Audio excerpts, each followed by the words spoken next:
ప్రజలందరికీ నమస్కారం. ఈ బీసీ రిజర్వేషన్ అవుతుంది కదా, అందులో మన గౌరవ ముఖ్యమంత్రి వారు చాలా కష్టపడుతున్నారు బీసీలకు న్యాయం చేద్దామని. కానీ అనివార్య కారణాల వల్ల అటు ఇటు అవుతుంది. అది అందరికీ తెలిసిన సంగతి. ఇక్కడ ముఖ్యమంత్రి హామీ నిలబడతాడా నిలబెట్టడా అనేది ఒక ఛాలెంజ్గా అయిపోయింది తెలంగాణ ప్రజల దగ్గర. కాకపోతే ఇక్కడ మన గౌరవ ముఖ్యమంత్రి వారిలు ఒక చిన్న నిర్ణయం తీసుకోవాలి. ఏంటంటే, నేను చాలా వీడియోలలో కూడా చెప్పిన, ఏదైతే మైనారిటీ సోదరులు ఉన్నారు కదా, వాళ్ళని బీసీలా ఇంప్లిమెంటేషన్ చేసిండ్రు టీఆర్ఎస్ గవర్నమెంట్, గత గవర్నమెంట్. ఇప్పుడు మీరు ఇచ్చిన హామీ నిలబెట్టుకోవాలనుకుంటే ముఖ్యమంత్రి గారు,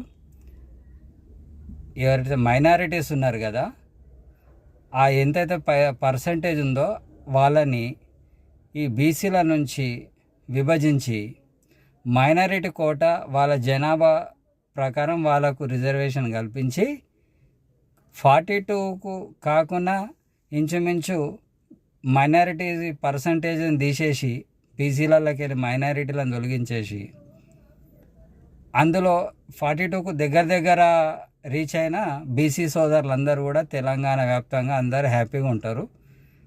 కుడేయడం అన్నట్టుగా మీరు కూడా మాట నిలబెట్టుకున్న వాళ్ళు అవుతారు.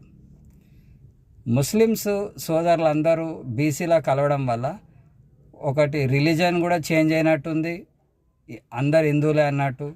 కాబట్టి గతంలో వాళ్ళకు ఏ హోదా ఉండనో మైనారిటీలకు వాళ్ళ జనాభాను బట్టి, వాళ్ళ పాపులేషన్ బట్టి, వాళ్ళ రిజర్వేషన్లు వాళ్ళకు కూడా అన్యాయం జరగకుండా వాళ్ళకి ఇవ్వాలి. ప్లస్ ఈ బీసీల నుండి మైనారిటీలని తొలగించాలి. ఇది చేస్తే మాత్రం 100కు 100% కాకుండా 100కు 90% పేరు ఖచ్చితంగా నిలబెట్టుకున్నట్టుగా అవుతుంది మన గౌరవ ముఖ్యమంత్రి వారు, ఈ రాష్ట్ర తెలంగాణ ప్రభుత్వం.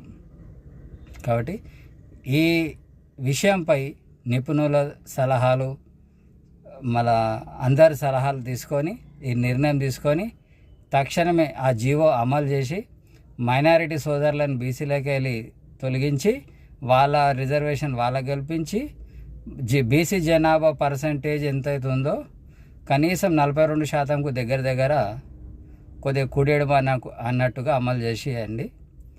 ఈ వీడియోని షేర్ చేయండి, లైక్ చేయండి, ముఖ్యమంత్రి దాకా వెళ్ళాలి. నిపుణులు అందరూ కూడా వీడియోని షేర్ చేయండి, వినాలి.